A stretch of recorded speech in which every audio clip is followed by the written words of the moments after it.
If you've passed under the Cumberland Basin recently, you may have seen a splash of colour. Well, the pillars have started to receive a lick of paint as part of the Art Under the Flyover project. This area was originally created in the 1960s when the streets here were completely cleared to make way for this flyover, and this particular area was then redesigned by landscape architect Sylvia Crowe, and the guys involved in painting the pillars here aim to regenerate and enliven this particular corner of Hotwells. Volunteers have already started painting the pillars in pastel shades of blue, red, green and purple. But why have they got their paintbrushes out?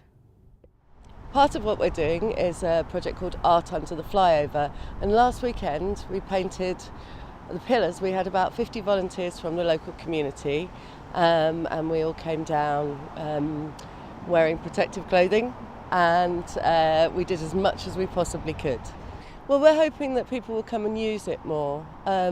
We've got a real lack of facilities, especially for teenagers in this area, so we have other plans afoot. We're resurfacing a spot so that they can use for skates and wheel sports, and I just had a stage 1 success with a funding application for a multi-use sports area as well.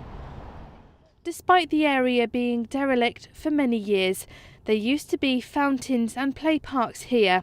So the project volunteers with their tins of paint and brushes aim to turn it back into a fun area to explore.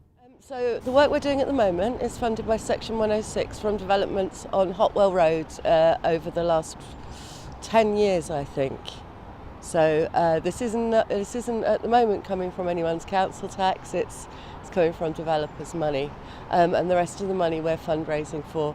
We have a partnership with Bristol Zoo to do planting with their Wild Place project, and local residents are also working on planters. We will be doing more painting, but I'm not going to organise a formal weekend, so perhaps if you're interested, contact us on our Facebook page, which is Art Under the Flyover.